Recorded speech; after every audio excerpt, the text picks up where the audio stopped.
Hello, hello, hello, everybody. Welcome to another episode of Blooming But I Fly, Blooming Butterfly, whichever one works for you. And thank you for you guys who have subscribed, engaged in the comments. Inviting more of you guys to please subscribe. Let's grow our community. Today's guest, I'm so excited because she has to be one of the funniest people to me. To me. Even introducing her, I'm already laughing, right? You guys might know her as many things, but I know her as Nwabisa Mda. Hi. Welcome. Thank you. Welcome. This follows me everywhere. Like, even in high school, before I even say anything, I'd clear my throat. People start laughing. I'm like, guys, let's bring it back. You can't. Like, you genuinely are one of the funniest people I know. You know, I need to share this before I put some respect on her name and actually introduce her properly. I have to let me introduce her and then tell Okay. you. Nwabisa is a creative strategy senior manager, a digital creator, 2019 Bronze Loeries Award winner, Mail and Guardian 200 Young South Africans Arts and Culture, 3 times Loerie awards winner. Technically, it's 4 Loeries. Okay. 2 times Cannes Lion shortlist. Ne? Pop culture, YouTube channel, co-host, co-producer, and social media manager. First adoptive mom to the canine Stefano Demera. Mom to the cutest, most energetic child, Girly. I don't say people's kids' names here. If you want to find out, follow her and she maybe says her name. And Miss Spitstig. I did my research. Imagine. Miss Spitstig Nwabisa, bringer of happiness, noise. Why? Oh, when I get, we can end this right here. Praise. Thank you. I saw somebody 2-3 weeks ago asking you in your story. We say. And you were like, this was a whole 2021 conversation. Literally. It follows me, and I guess it is what it is. People still don't. Oh, 100%. My colleagues still who followed my content were like, wow, I just found out today. I'm like, we say. Okay, thank you for your contribution. Do you know what is the funny thing? So I called Nwabisa, guys. As I knew you were going to bring this up. It took me out. I called Nwabisa, guys. And no, first I message her. I DM her. I'm like, hey, there's something. I have a proposition for you. This is my number. I'm going to call you. She gives me permission to call her.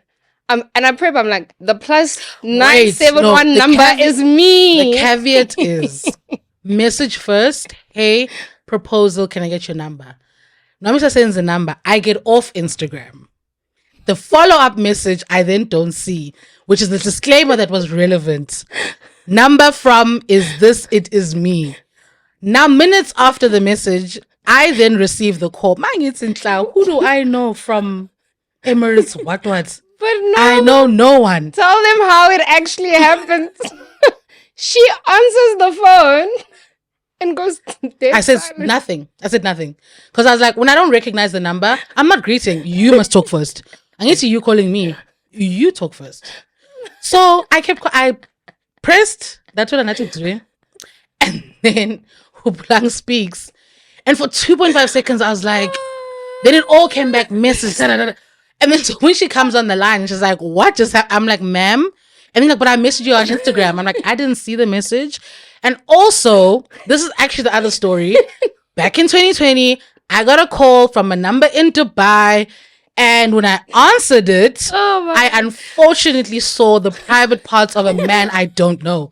So I was like, Anfunu Riska, and I'm not going to speak until this person reveals themselves. Of which you did. And here we guys, welcome. Welcome to the podcast. Guess that took me out. I was like, Nwabisa, it's hopefully like, oh no, I was waiting for you to tell me. Introduce yourself, son. Introduce yourself. Man. And this is what I mean when I say you're just naturally one of the funniest people I know. So I wanted you particularly to come here, not for us to just laugh. It's great therapy, but because I really revere you as a person. You've been this person. You've always been talented. You're talking about high school stage and whatnot. Where does that sense of creativity come from? Like, did it just, like in high school, you were always acting, you were always singing, you were always performing, you were always just engaged in this way. Did that just naturally come to you? To be honest, I'm gonna have to say yes. Naturally, I obviously won't be able to pinpoint a time because it would have to be my mom. Like maybe if I was a Beyonce, you know how parents would be like, "Hey, son, my child started dancing when they were 3." That part I won't know, but I know from primary school already. I was in productions at school, the reading club. When I was a child, like Boom Shaka was my thing. Nwabisa, come dance. I was there. It's a bounty. I was there since I was tiny. So I think maybe that translated into my interests over time. From when I was little, dancing to Boom Shaka, getting into primary school. And my nature, I guess, has always been very talkative, very bubbly and all of that. And then that translated in the stuff I did in primary school. By the time you leave primary school, you get into high school. Like my mom's ambition was always, being physically active. Okay. Because I lived with an aunt where my mom's very strict like with how I eat, and I live with an aunt who maybe wasn't as like tight about what she eats. So naturally I gained weight, and it was like this big hoo-ha with my mom. So by the time I leave, that portion of life in terms of primary school, I went to other schools after living with my aunt. But by the time you get to a high school, my mom's ambition is, wanting to pick a school specifically that also has sports. But my aunt was always like, this child is arts. I was supposed to go to Pro Art in Pretoria potentially, or even National School of the Arts, because we can see that she's a creative person, loves music and all of that.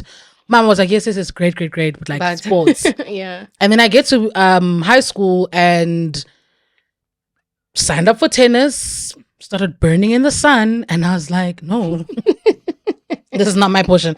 I'm not about, literally, I'm not joking, because I find girls' schools are very hectic. Yeah. And I remember it was like people would make fun of you because back then being dark skinned wasn't like A thing. a thing, that you know. is accepted. Yeah. Yeah. So people would make fun of you if Mhlambi you went on holiday and you came back and you were darker. So literally, I didn't want to burn in the sun. The tennis court and you said, First of all, I don't want to be active. it's not for me. And then now I'm burning. No, these 2 wars, I don't want to be a part of them. And also my heart was always in the arts. Yeah. It's just that between grade 8 and grade 10, I didn't have the courage to audition for anything. I would go to the halls and watch people audition, but I would always be too scared to audition. Okay. It was only in grade 10 where our high school production was happening, and I was like, let me shoot my shot.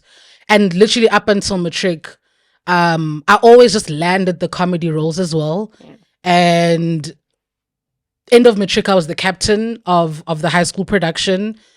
And I think just that for me, overarching, I just feed off of how people respond when I give what I give on stage. And because my natural nature is, I'm very dramatic. And I think that also attributes to the humor. Because I'm very dramatic and my anecdotes are also like, and then I'm very animated sometimes. So that's just who I am, and I guess it's just kind of come with time in terms of what I've enjoyed doing. And that's a true representation of me. So you then, have the courage to like audition and you take it further. And you shared that, then your mom was like, do a real job. Okay. You shared that like, no, this is not where. And most, families operate that way. We don't often have the luxury to follow our passion if our passion doesn't fall into. You go and you do the real job, but then you find yourself coming back, with your partners and your friends, and you do the YouTube channel. And you shared that the YouTube channel was for women, to give women permission to be authentically themselves.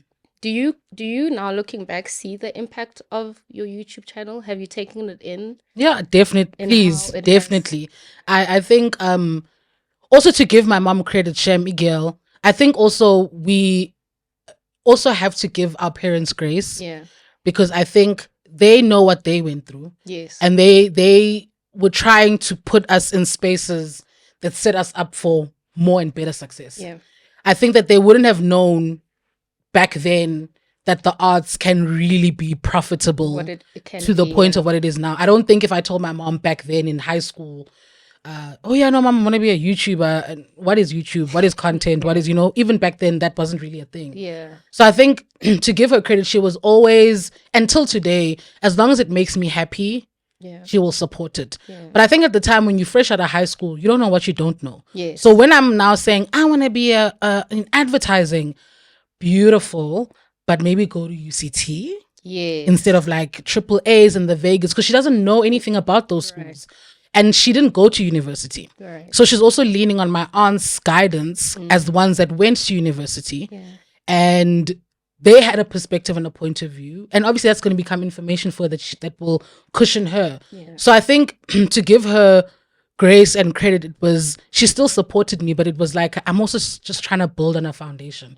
But naturally, my nature will always bust through to my truth at the end of the day. Yeah. I will do the thing, and I was always true to myself at the end of the day. So by the time you fast forward, skip varsity into creating the YouTube channel, I very quickly, by the time I graduate, start working, realize, shucks, so I'm really just going to fall into this 9-to-5 cycle. Like, that is it. Yeah. And I was happy with that at the beginning of my working life, because I was like, that makes money. That's how people live. That's what it is. And it was just like, this is not sustainable. Then meet up with my friends. We create the YouTube channel. And very quickly, I think, without having hit certain numbers, I knew the impact of what we were doing when people would start responding. Not because they were saying, oh, your guys' content is groundbreaking, but it was just, thank you so much that you're putting a voice to the things that I'm going through. Right. Some other people would also say, I feel like I'm growing up with you guys. Right. I bump into people now who are like, shucks, I remember like when you really wanted to be a strategist, working client side. Yes. And that's exactly what I'm doing today. So I think people were it's almost like we were a mirror to some extent. Yeah. And I think we tried to extend it beyond us being women and more trying to represent youth culture and how we're just navigating the struggles of freaking being young in this country. Yeah. So that's why I was always we were intentional about how we show up on the channel. Even today, I'm not going to beat my face. Right. When on this channel, when in my real life, I don't do that every day. Do you know what that was for me? On this podcast, I realized that, oh my gosh, I'm shooting X number of episodes. Like, I don't have outfits that don't have stripes and all that. I went to Steve Harvey. Have you seen that video? You need a black suit, a tabs, and that is what that's what you guys are gonna see. Okay, no, so you know what I mean? Because authentically. No, continue. Like, authentically, it's not me where I repeat my clothes. I'm a real human being. I have a budget. Yeah. I'm not going to do this thing of pressure. Like, I wear this thing once, so I need... There's no time and there's no fun. And there's no fun. So that's, I think, the truth about what and who we were and still are is... Because for me, the thing was always, especially when you started the channel, now you've painted this picture of who you think I am. Yeah. Maybe you now assume I have a car, I live in an apartment, then you bump into me in 3rd class on the train. Yeah. What's the conversation now? So I'm telling you on the channel, I'm literally catching a train after this. This is my life. Like, I use a taxi, I use a train. This is the reality. Don't think that because you see what's on TV, on screen, and start making connections to what you think our lives look like. Tembi was a student, hustling it out there. I was working for the first time. So was Wongeka. So it was like, we're literally figuring this thing out just like you. Yeah. The difference is we have cameras that are documenting our story. And I think that's how you then realize the impact. Because for me, and I say this to a lot of creators when I get the opportunity to speak to them, is we respected, when we hit like 100 subscribers, it felt, we were like, Lalela, Sion, what? 100? Are you kidding? Because if you were to put 100 people in this room right now, that's a lot of people. That's a lot. Firstly, I don't know if we fit. Do you get what I'm saying? Yeah. That's a number of people who've taken time, who are... DreamStream, a place to create yourself. Record video, music, and podcast in our full-service studio. DreamStream, a place to create yourself. Record video, music, and podcast in our full-service studio. DreamStream, a place to create yourself.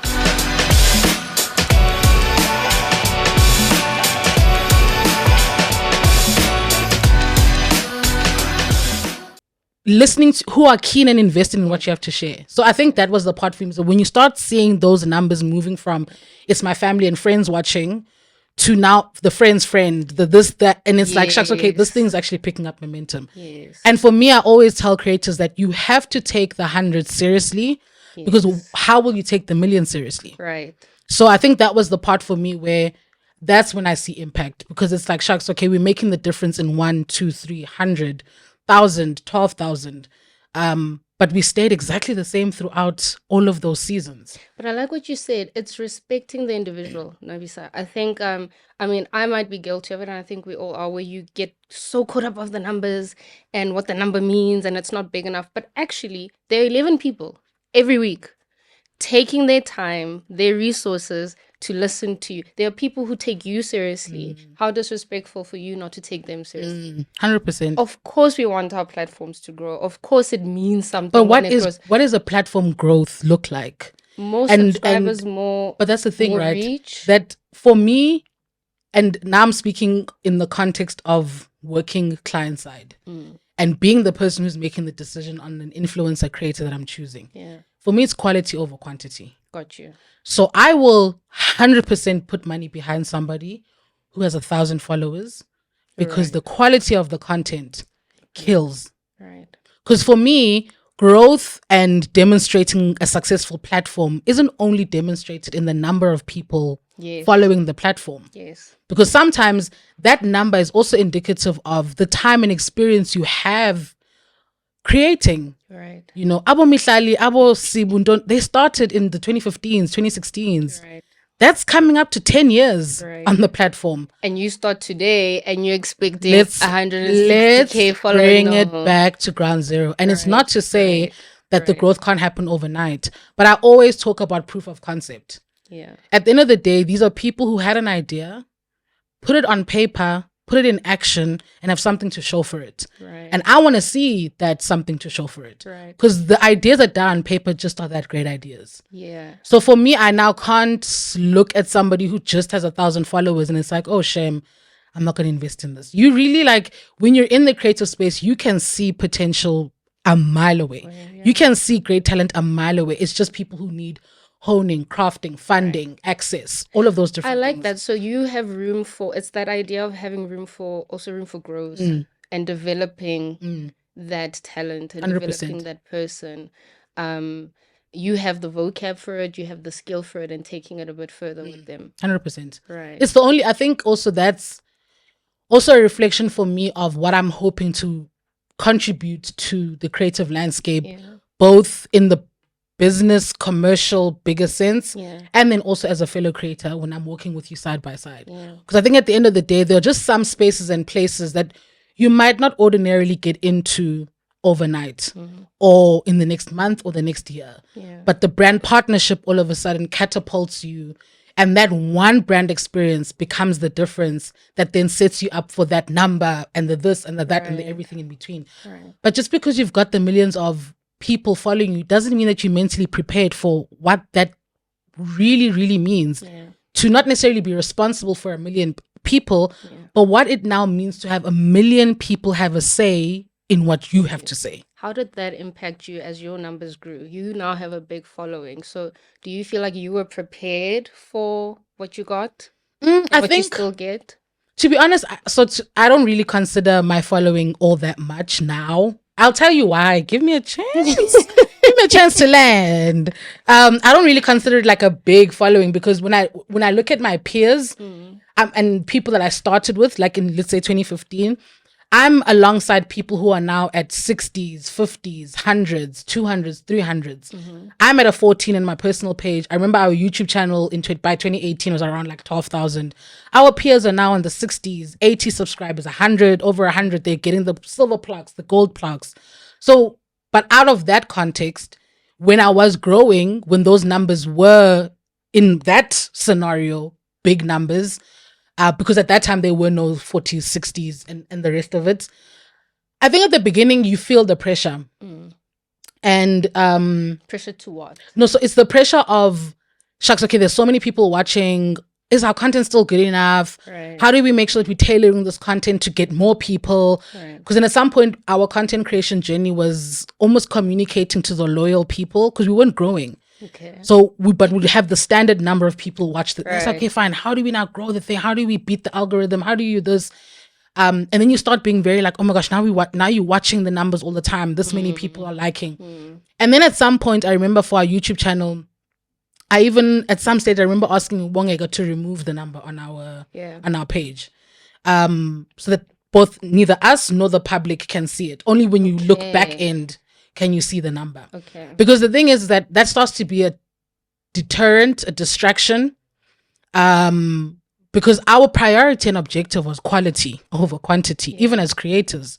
So we were also intentional not to follow the trends. Yeah. So when you work with the algorithm, you're working with the trends that you can fall into the spaces to be caught with the wave and move. Yeah. We didn't name our things a certain way. You would have to search pop culture, go on the platform and then find the video of the week.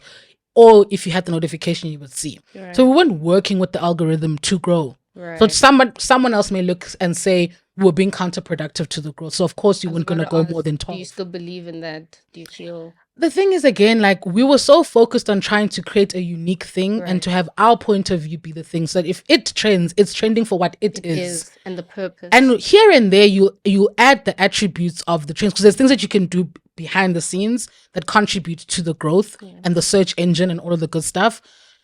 But that just wasn't what we were trying to do. So once I think I realized that if we focus less on the numbers and more on the content, it also becomes less important how we're navigating our growth. And that, yes, there'll always be from a brand perspective how you're demonstrating your numbers. And there will still have to be a part where we care about the numbers because brands at the end of the day or investors or whoever, they want to see that this thing's actually working and that it's growing to some extent. But I think we were so preoccupied in the beginning of our journey on what is the thing. If somebody says pop culture is this, what are we actually being known for? That was more important before we now are trying to actually think about the bigger picture, the growth story. And that's all stuff that came over time. So by the time I'm now growing my personal platform and my personal numbers, I remember when I started campaigning for 10,000 followers, it wasn't because I wanted 10,000 followers. There was a tool on Instagram where you could put a link in your story. I just wanted to unlock that tool. Okay. And it was only available to people who had over 10,000 followers. Okay. That had nothing to do with 10K. I was just like, Bazalwane. I need to, because the thing is, people would always DM, I love your memes. Oh, I love this. Oh, your playlist. And it was so exhausting to have to DM one by one by one. Here's the DM. Here's the link. Here's the image. So it was like, if I can just unlock this link. Yeah. When you watch the thing and you laugh, you can click and you can go download it. When you like the music, you can click the link. So that's how. Okay. Yeah. No. Now anyone can add a link. It was just obviously back then. So that was my motivation behind the numbers. Because with or without the 10K, I was going to continue doing what I was going to do. Okay. So I think that's the part where growth for me will always be that back and forth. But the reality, I think the creator landscape, you can't escape peeping at your peers and feeling like, damn, how did they get there? Yo, we've been here for so long, but we didn't even get that brand deal. Oh my, you can't escape it. Yeah. But you have to be diligent in your self-awareness and protecting your peace. Right. And reminding yourself of what lane you're in and the agenda you're driving. Right. And that their plans have landed them those things. Right. What are your plans to land your things? Right. So, yeah. I mean, I hear that thread throughout our conversations. In you, the thread is the comparison of now you just said, like, I don't know if I have been gone out of the space for a long time. And I'm like, no, you are the content. Like, we, like, for me, I follow you. And, back then with pop culture, yes, I'd follow you but I don't consider you off. I feel like you've shifted contextually and appropriately so as life has shifted for you. Do you get what I mean? And when you said I authentically show up as myself, this is you showing up true, as yourself. So how do you hear that thread for yourself? Where I do. it sounds like you're discounting and dismissing the part of you that is actually the content. True. The thing is, I think it's because my content, visions, dreams, aspirations feel frozen in time. Okay. So how people receive me today is not what my heart desires. All right. What you're doing is actually what I want to do. You did say that on the phone Right? call. Because before I did pop culture, I wanted a podcast. Now, can I ask you this? It was actually one of my questions. What did Pop Culture YouTube channel, the vision, do that you would like your podcast to do different? Or, like, what is the podcast? So I think for me, prior to pop culture, the podcast had more to do with the fact that I had come from a radio background. Okay. So yes. I worked on UCT radio.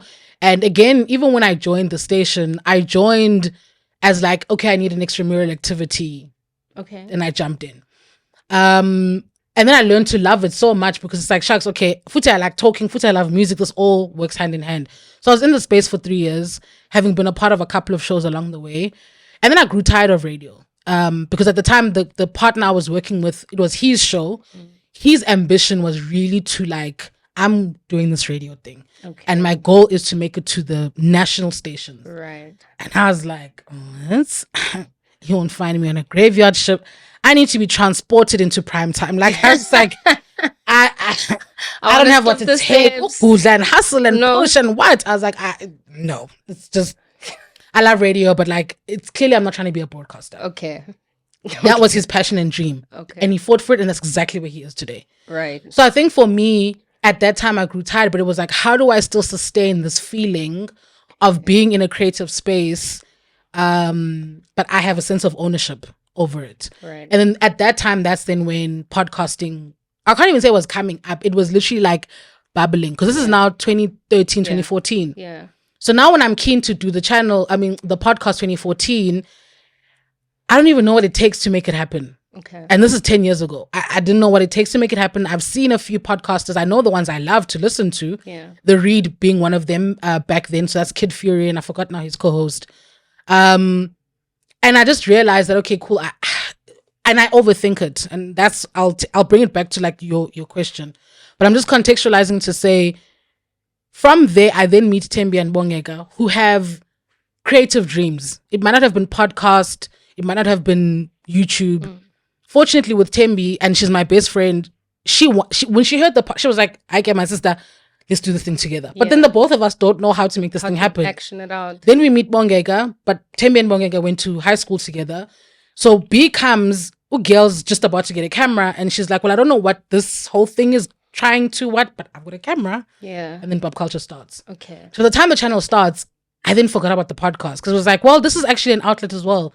Okay. And that helped make me who I am today as a creative, and also to really shape how I envision the authenticity of who I am to the conversation around showing up as I am on the platform. Yeah. But now when you fast forward, I think to today, there's so many things that we didn't get to do. There's so many things that I didn't get to do. Right. Because like you said, life takes its ebbs and flows, and we all had ambitions outside of the platform. Right. We all wanted to work in different spaces and places. And an agreement we had very early on was, Bongega, if you get hired by X company in Germany as an editor, you better go there.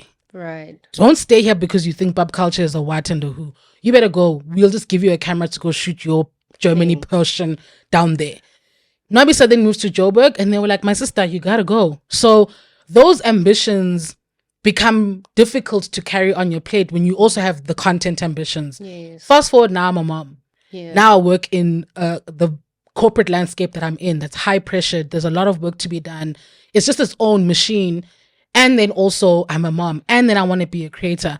So sometimes I feel I'm not contributing in the landscape because in my mind, I'm talking the actual content I want to create. Okay. So even when I wanted to put forward my podcast eventually, like last year, I made it this big thing because my thing was, okay, I've been away from content for a while. This is obviously the foundation I built with pop culture. So when I come back, like the people must see, oh, Igel is back and better than ba. Right. So now I'm pulling all of these resources and people that I know, okay, you know, I know this person is in the podcasting space. Let me lock him in. Let me get somebody who can assist with producing. And this is year 1 of motherhood. So now I'm pulling all of these pieces, and then the pressure starts, because now I'm like, shucks, I need to be accountable to all of these people. But then I can't follow through because my time is not what it used to be. I need to be at home. I need to this. Unfortunately, we recorded, I think, 1 episode and nothing came of it. But we had a whole plan of how we're going to work as a team. DreamStream, a place to create yourself. Record video, music, and podcast in our full-service studio. DreamStream, a place to create yourself. Record video, music, and podcast in our full-service studio. DreamStream, a place to create yourself.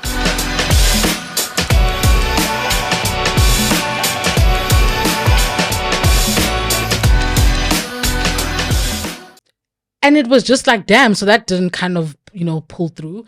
Pop culture, go nini, have we saying we're going to record. Go nini. Tembi even moved to Joburg. You guys haven't seen a video till today, Gasan. So it's those things where it's like, I don't feel like I'm contributing, because I'm like, yo, guys, if only you knew the things that I really wanted to do. But in context with what you are saying, then I completely get why that becomes almost null and void, because this is the season I'm in. This is what I have to contribute. Even if I see it to be something else, people are receiving it nonetheless, and people are still supportive nonetheless. It's like, I'm great for you guys. Like, I'm happy that you guys see it that way. But like, there's all these other things that I want to do. Yes. Yeah. I mean, another way to look at it is you already have us, right? And us who then are loyal to, we just enjoy you, right? The loyalty is we enjoy you. And if I think blooming, for me, it's come as you are, and then talk us through the journey of, hey guys, I'm doing this. This is where I'm. That in itself is the content that then builds up to the day you have capacity. Because I'm hearing capacity. It is. We just automatically launch into that podcast. You know what I mean? Because I'm hearing like a rebrand, and like psychologically, I'm thinking most mom goes through this, that you change once you're a mom. You discover the new you and the fusing of the old you and this new person, and then you can get looped and stuck in the girl must launch. Oh, but please, you've launched 100%. But that was the thing, is that I feel it felt and feels sometimes, and I'm in a much better place now, but when I was pregnant and gave birth, I felt like I didn't change on my terms. Right. Because one, didn't plan to have children a child when I had her. Yeah, I remember. Found out when I was 4 months pregnant. But at the same time, it's like, I also am not a child. Like, it's not like, I was moving the way I was moving. And when you move the way you move, it can move to a baby. Like, so now I didn't land on the other side like, oh my God, I'm pregnant. Whatever. Like, how did this happen? No. Yeah. But then I didn't, obviously, I think part of the family planning and what all of those can empower you with is you either are mentally prepared, financially prepared, physically prepared. Like, just, you will never be prepared for being a parent. There's different types of readiness. You can never be ready. Oh, 100%. But there's different levels of readiness. Yeah. So now this is coming at a time where I have, like, you are in the motion of your career development at work, and like the space I work in is here to work with you. If you want to move to Atlanta and that is your career goal, if you want to be a senior director in the next 5 years, if you want to be the VP in the next 6 years, the system is there. If you are serious and the system is serious, it is all there to set you up to be exactly that in that time frame. Right. So this is now what I was trying to socialize myself with, working with my boss, and then I fall pregnant. And then you've got all these content goals and everything, and then you're pregnant. But it didn't bother me because I was pregnant.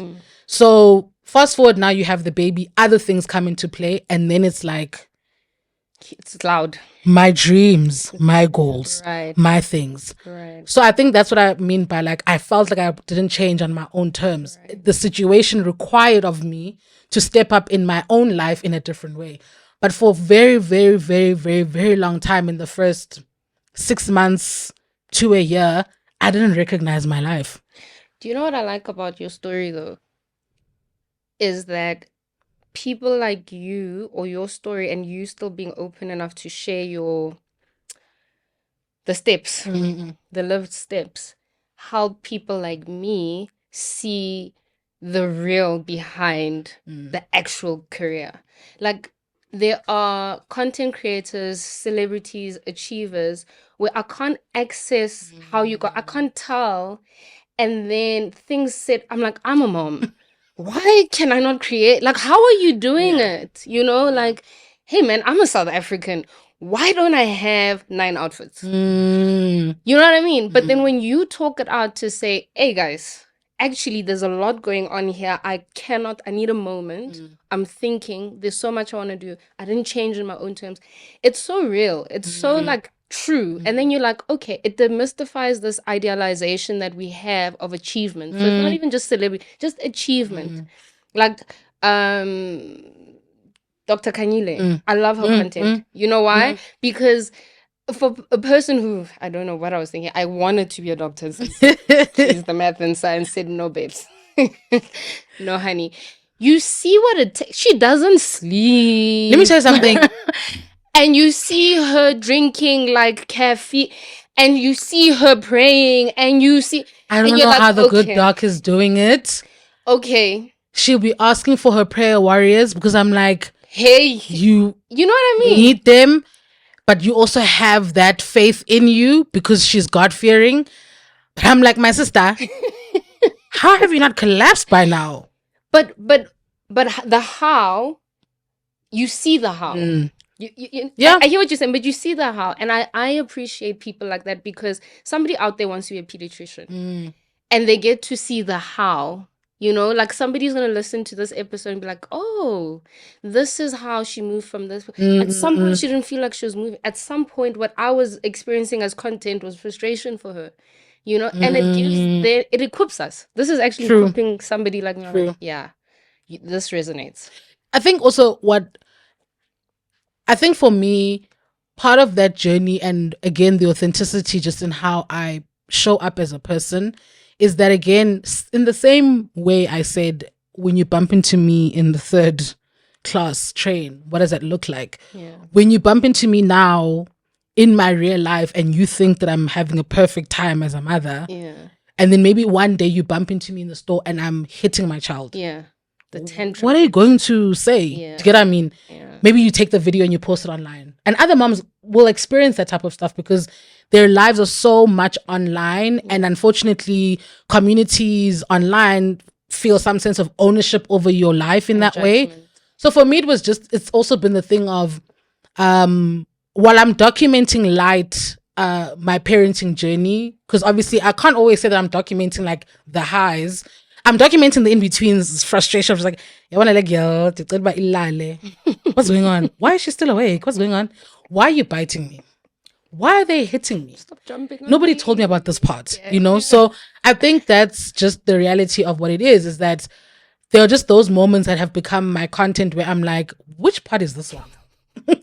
And I need somebody else to watch this because maybe somebody out there is going to tell me, what is this now? You know? So even I think in also me confronting the reality of not changing or changing not on my terms, I also, I suppose, on the journey have been confronted with this sense of like, Sissy, you want to be in control all the time. And I think the first year of parenting, I parented that first year without God. Okay. I didn't go to church. I didn't pray. I did nothing. I didn't speak to him. I didn't anything. Right. And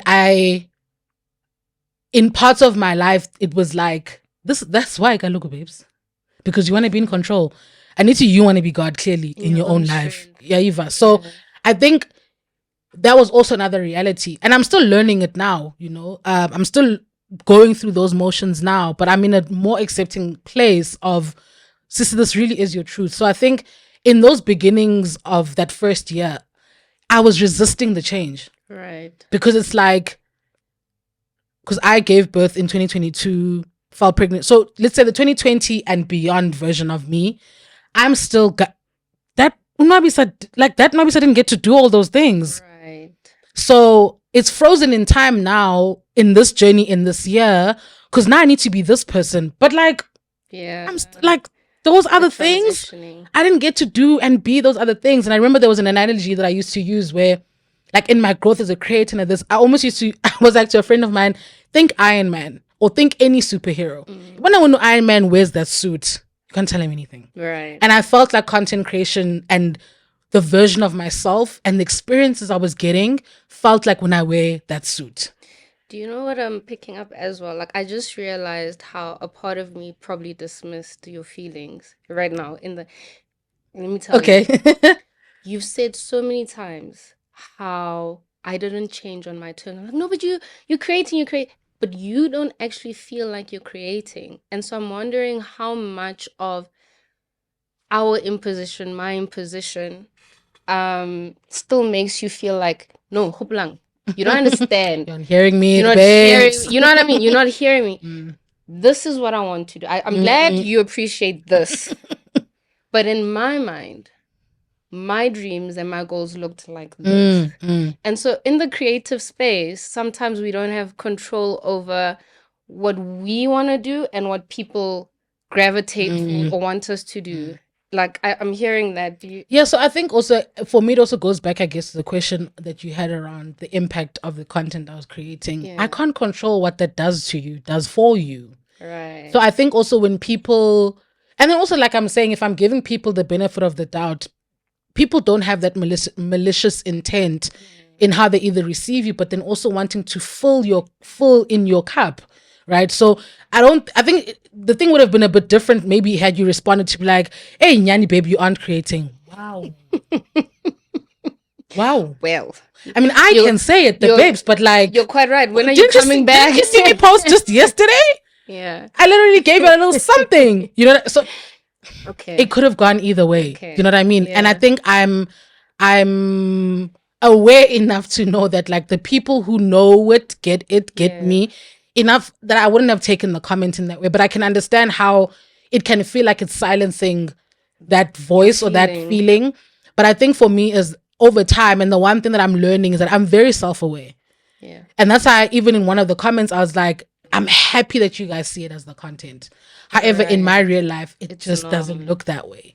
And because people, and it can even, and even if I leave all other everybody's, my boyfriend, Tembi's mom, constantly asking us, "Betuna ibu ya nini pop culture? Where?" So we've got the people in our lives who are like, there was this thing that you guys were doing.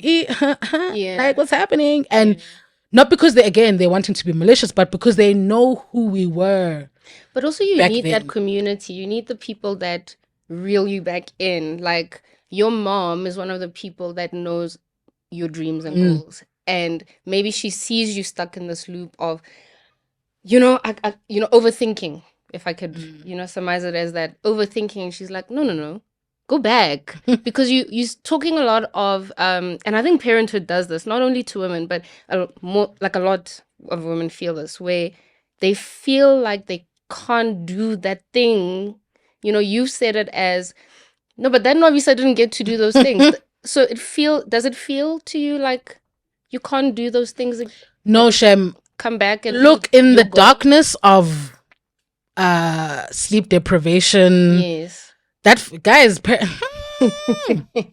the first 6 months, I think I can talk about it now because I'm out of it. When I was in it, How old is she now? she's 2 now. She's 2. And I think I may have suffered also from either postpartum depression, anxiety. It was undiagnosed at the time. Yeah. But when I've gone to therapy, And look, they're like, it's giving these signs.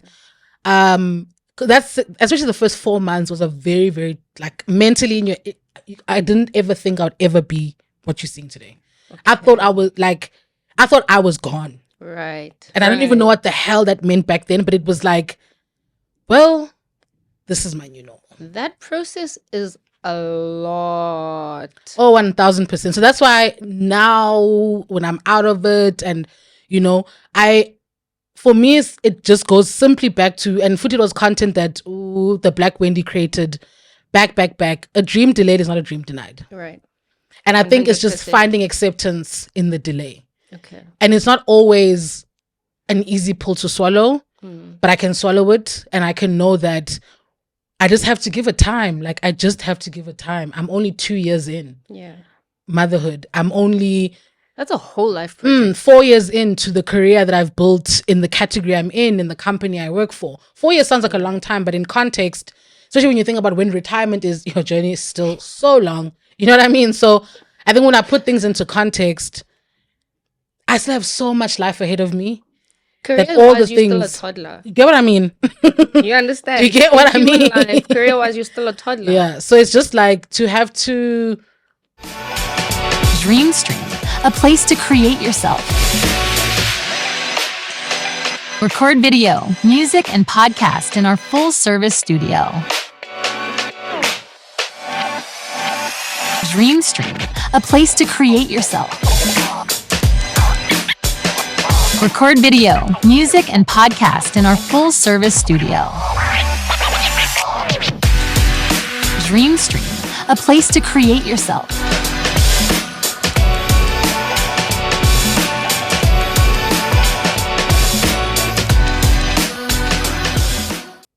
Rush into thinking that in the same way we were saying that, how is this person who started the channel yesterday expecting to X? I've only presented this portion of my life for a specific portion. There's so much more life ahead of me. Right. I can't expect all these plenty other things to show up now, because there's still a lot of work to do mentally, emotionally, physically. And that's all going to take time. So that's why I think it's delayed, but it's not denied. And I think I also just need to overcome this expectation I have of myself of coming back on content as this perfect cameras, lights, actions, mics, but like, girl, stop. Lots of grace. You don't even have the mics at home. Lots of patience. In the same way I encouraged other creators back then, just switch on your phone. Nwabisa, You just had this conversation with me. Yeah, like switch on your phone and record. Like, it's not that deep. Right. That is still content creating. Right. Because I've got this picture of how I want and the type of content I want to give to people. Okay. But nobody is in my DMs being like, "Hi, boss, where are the cameras? Where are the..." Let me get into your DMs. So one of the goals you've shared is wanting to own a network, a digital network. Is that still a goal for you? So I think again, yes, no, maybe. I think the problem right now that I tend to find is the thing that I'm trying to create doesn't really exist, but there's pockets of it in different spaces. Okay. So I don't know if it's a network. Is it strategy consulting? Is it... Because so there's so many different pockets of, like, for example, PR. I don't want to be in PR, but there's elements of PR that I like. Talent management. I don't want to manage talent, but there's pockets of it that is something. Strategy is my stronghold, which I definitely know should be the backbone of what I want to do. Being a creative, being a brand specialist. So there's all these different, but I don't know when it's packaged, because I don't want to run an agency, an ad agency. I don't want to run a PR, so it's like all these different things. So maybe network, maybe it is, but then again, what we define as a network now and what people know as a network now, I don't want to run a network, like own and have TV like, yes. But so it's, I think it's still taking shape. But again, this thing of wanting to be in control and wanting to define it, it's okay that there's no definitions to start it. And what I know now is strategy. So I need to just work on that, and it will evolve over time. So I think that's the main thing right now, is that 100% is still, let's say, an overarching goal and dream. Maybe that's not the phrasing of what it will be. Yeah. But that's still 100% what it is. But it's a self-owned thing that I'm able to be at the forefront of leading, running, organizing, and it's supporting creators in a capacity of which will be defined when I start. You know what it's now I'm campaigning for. So. Not a campaign. You know what it sounds like? You need a guinea pig. And let me tell you why. I know. And let me tell you why.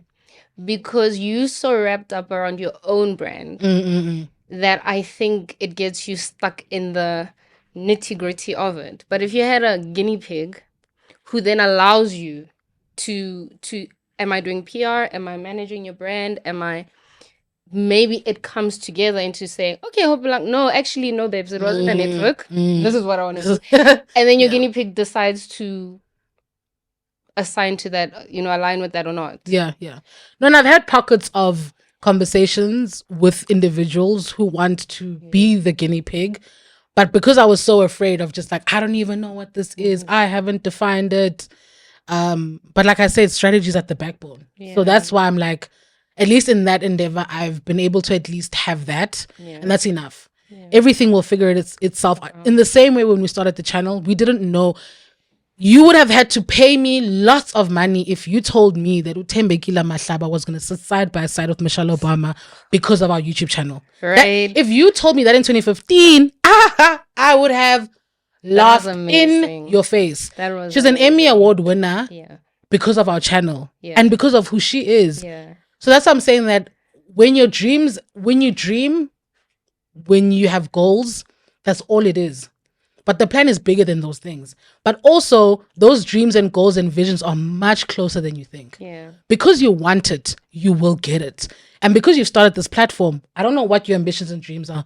You're gonna get it. Right. Are you ready? Right. Because today you're interviewing us, all the people on this platform, all the interviews. Oh, babes. I gave I flipped the script I and like realized, you're speaking to me. I'm preaching a word on Igel. And she thinks I'm still making examples. Right. I thought you were... The opening line was, because you've started this podcast. I got even now, girl. No, because in my mind, as you're speaking, you know what's going through my mind? What? I'm like, I wish you could listen to yourself. Yeah, okay. But again, I said 100%. But that's why I can say what I'm saying, because I've experienced it with pop culture. Right. And that's why I feel the delay is not going to be denied, because the proof was with pop culture. Were we ready for those things? Right. When Tembi came off the platform, before she went in with she called me and she was like, my sister, what the heck? Wow. I can't imagine. What the heck? And the feeling of not feeling like she's deserving of the opportunity was there. And she had to deal with it and sit next to Michelle and then get off of the platform and then go home and be like, what the heck just happened? And process. And then also live through it and other things that were going to happen or not happen in her life. Right. That's why I'm saying that those are all proof points for me to go back. Okay, now I'm speaking to Hupulang on her platform. That's just the reality and the nature of the game. Because you dream it, because you want it, it will be yours because you're putting in the work. Yeah. That's how it works. And do you feel like you always have to know what it is? Like, if you can't know what it is. If I have to, I've got a very limited idea of what I want this to be. I just have a word, start this thing, starting it, and it's very limited in, I like engaging with humans. I love human stories. If somebody can, I love autobiographies. Those are the kinds of books I read. Those are my mentors. Those, I don't, it takes me long to finish a book because my concentration level, I'll read like 3 books at the same time.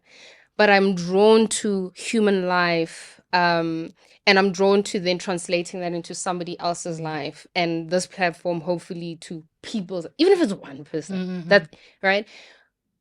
But then like a Tembi, where you don't imagine where this can take you. I don't have a long and you don't need to vision of, you don't need to, because sometimes that can also be a hindrance. Right. Then when you don't attain it, what happens next? Right. You'll be disheartened, maybe not. Right. So that's what I'm saying, that all I mean is, at the end of the day, you committed to the cause, you being consistent, you showing up for yourself, you putting the things in place to make at this milestone with what you know and don't know, you're making it happen. Yeah. So that will teach you something, because what you don't know in the background can end in DM exposure. Ulate, babes. Ulate. She has a schedule. I'm so right. And the reality, in another word, someone will say she's being unprofessional. But the nature of, and I'm not exposing you to make you feel shit. I'm exposing it more to say, but this is the teaching. Yes. This is the learning. Yes. You would not have known. Yeah. That's why I was like, when I came in and I had to wait, I'm like, oh, Ipgel, if only she knew to put 30 minutes in and out. Yeah. But then she told me, I don't actually have that time. That was the desired goal and outcome. Yeah. That's what I wanted to do. So the point I'm just making is, you're going to learn on the journey and you will redefine. Today you're podcasting GOM so you could have your own show on Netflix. I don't know.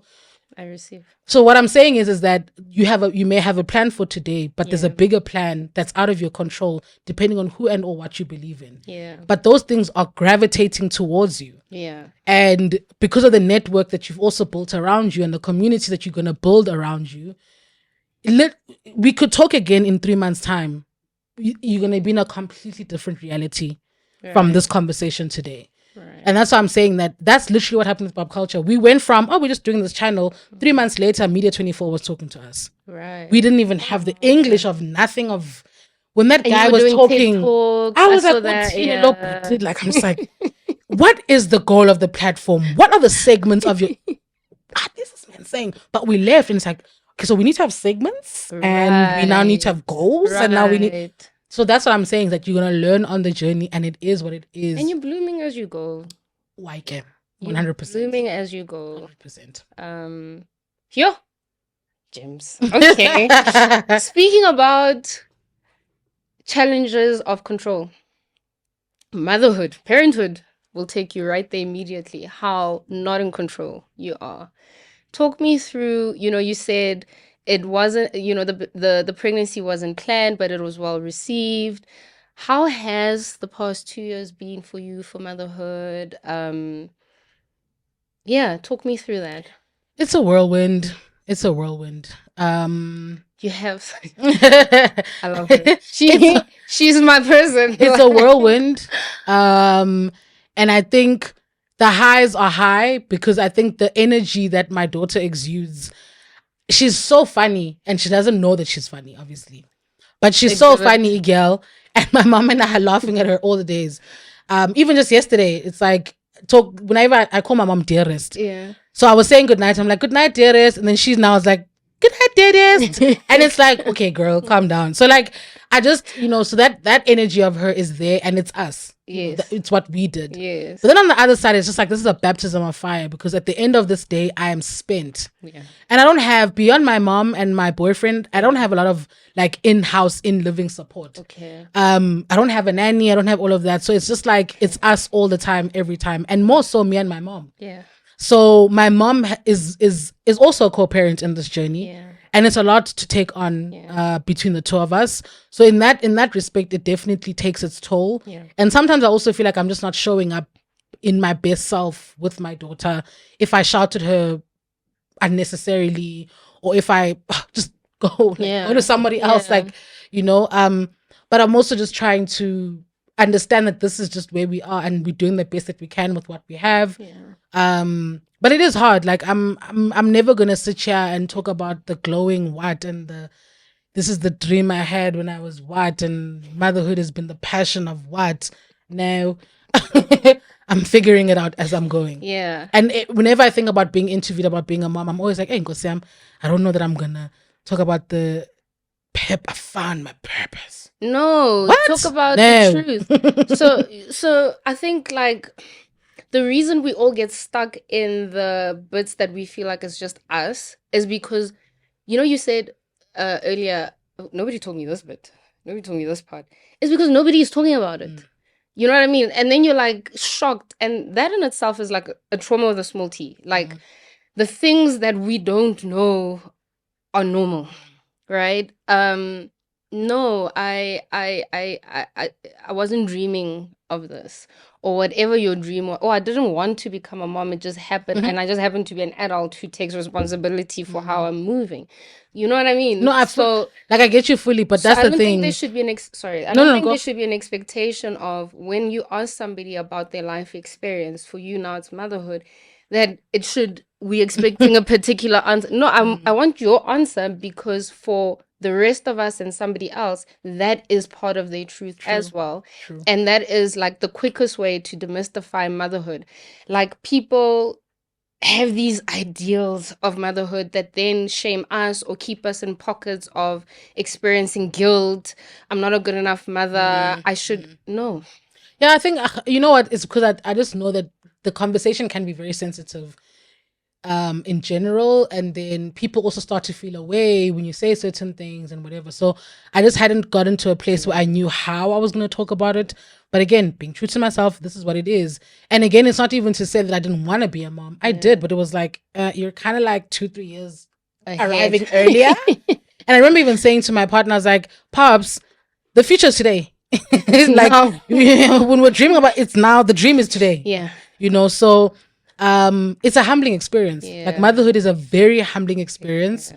Like it will air you. That thing will pull you to the ground. Yeah. You know what I mean? So I think that's the part where it's definitely it leaves you stripped. Yeah. You know what I mean? And how you either pick yourself up or clothe yourself up back again, that really just comes down to your personal lived experience. Because I also can't sit here and tell another mom. I remember saying this to somebody. I was like, I could give you all the information. It's neither here nor there, to be honest. Or like the things that are valuable, this is where you can do your vaccinations. This cream when there's a rash, that's the useful stuff.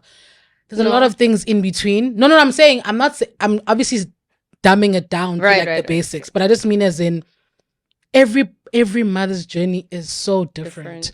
I mean, I with my first child, I was pregnant with 2 other friends at the same time, Tembi being one of them. I think we're like a month and 2 months apart between our kids. And we went through a completely different pregnancy. We're going through completely different parenting journey. And sometimes we're not always necessarily finding community in each other. Because it's not like we're sitting and having meetings of like, what is happening? Yeah. So that's why all I just mean is that it's such a personal journey. That it is sometimes difficult for me to sit here and give a tip and a trick because I don't actually know the landscape that you're in for this tip and trick to potentially land. And maybe it does. I don't know. Maybe it's not a tip and a trick, but I think, especially with postnatal depression, diagnosed or undiagnosed, even without postnatal, just new motherhood and what happens to you mentally, physically, it's so comforting, reassuring, and normalizing to hear that I felt besides myself for 4 months. That's it. I'm not the only one. I can't tell you the amount of people who know that depression, anxiety, postnatal, whatever it is normal until it hits them. And then they come into my room and like, I'm the only one, and and the work there is to say, no, this happens. And then you're dealing with a person. I didn't think it would happen to me a lot of the time. Why not you, Hopelana? Why not you? And that's also what I say to going back to the Michelle reference. Why not you? Why not you for that Why success, not girl? you? Yeah. You know what I mean? So I think, no, say it how it is in your mind. Yes, be respectful, be mindful, don't be judgmental and rude and all those things. But say it like how it is, because that is actually a tip and a trick in and of itself. True. To say, okay, just normalize the experience. True. Be taken, girl. You'll come back. You know, it typically takes about 2 to 3 years to come back to yourself, whatever that even looks like, you know. You said boyfriend like 4 times. So are there any like future plans? Like, can I ask? Can I snoop? Can I snoop there? You can. I just don't know how far it will take you.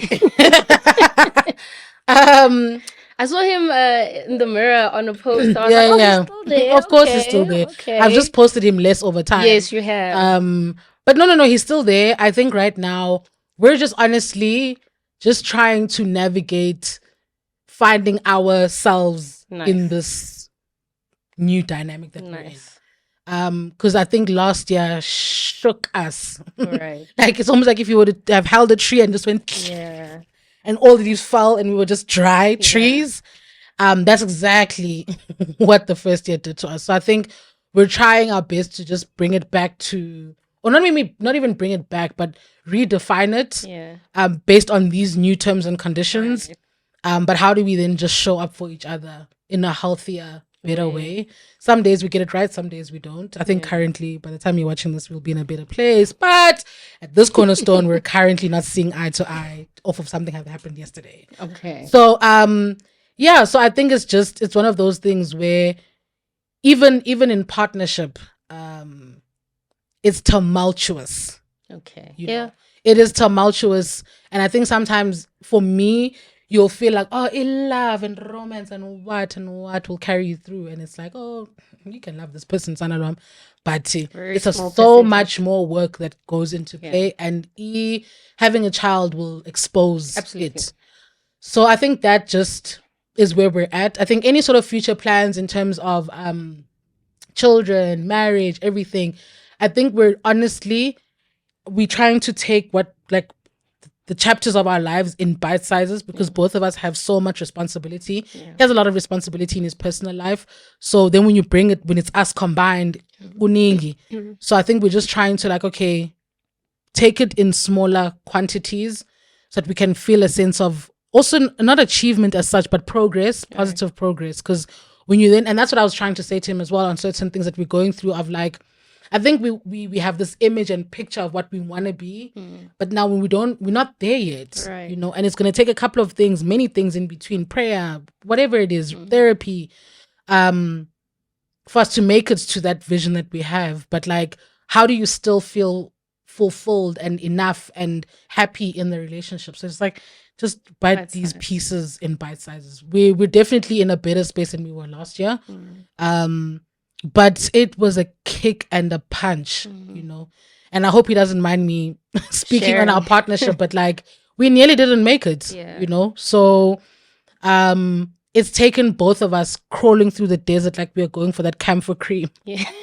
Of like, are we still in this? Yeah. You know? And I'm 100% still in it. Okay. And I hope he is too, because if you nods, no, I'm kidding. But yeah, so I think that's just all it is that without having all those answers, we're committed to the cause. And I Right. think we're trying to be consistent, but taking it in bite sizes that we actually are able to manage. I like that. A lot of people don't give themselves permission to give themselves time and bite size, and it gets people into trouble. It does a lot of things, you know, and I'm not judging that, but a lot of people just don't give themselves that. So I like that. And a baby does a lot to a romantic relationship. So the fact that you guys have, you know, just said, okay, we have no leaves right now, so we're just gonna focus on watering this tree and ourselves. I think that's a beautiful thing. That's a great way to put it. That's where we are. Yeah. Yeah. Nwabisa, you and I can talk forever. I guess Anna And as you've exposed me is that I'm is your late. next guest. So let me just end it. But I wrote you something. I want to end it with something. Oh my. Not a poem. A No, I'm kidding. poem. I wrote you a poem. I love notes. Based on one of the interviews you did on your own channel, the question was, what would you like people to know? So I'm going to respond Okay. as one of your people. I'd like you to know that people like me exist, that know that you are trustworthy, dependable, and supportive. Know that we know that you are a human being and have feelings too. You are many things, and they are supporters of yours that see the human behind the creative. We hold space and grace for you. We enjoy you. We miss you. Yes, there is still space and relevance for you and your creations. And we look forward to experience you in whatever ways you feel fit to allow us. And in your own words, you once advised creators and said, take your time. A lot of the time, people tend to want to do things because they see a lot of their peers doing stuff. You should never feel pressured. There's a time and a place for everything, and your moment may not be now, it could be tomorrow. It's having the ability to appreciate what you have to offer, because when you have the ability to appreciate what you offer, it doesn't matter if you're starting it now or later. No further comments, Your Honor. These are all your words from snippets of interviews of yours. So I'm giving you back your words that you've given us. Thank you. And I hope you can just sit with that for a little bit. Thank you. Hoping that the cameras all of a sudden will stop recording. No, because we have one more. We have one more. This is how we ended Okay, cool. here at home. I want you to trust me. Just close your eyes. Tune into your five senses. Listen to the things you can hear. Pay attention to the images in your mind. Smell what you can smell. What are your hands touching? All of those things. And think out loud with me for 30 seconds. Think Nwabisa Mda, blooming but I fly. What comes up for you? What's next? What comes up for me is God's plan. And I think what I mean by that is, I think there's a lot. Am I supposed to keep my eyes closed or open them or? Close your eyes. Sorry, I just had to just double check. But God's plan. I think I received news today that was both. That's bittersweet. But the future for me is really following God's plan. Both that which lives within me and the voice I hear from God, and just really not wanting and trying to be in control of what is not in my control, and allowing God's work to work, but being committed to his plan enough to show up for me, and for the people in my life. And I don't know what that looks like, what that means, who stays in my story next, who doesn't, if are they new additions, I don't know. But yeah, I think it's just being open. It's just being open and to relax. To be relaxed. That's honestly what I think about and what I see Okay. for my future. Thank you. Thank you. Thank you. There's nothing to say. Thank you. Bye bye. See you next time.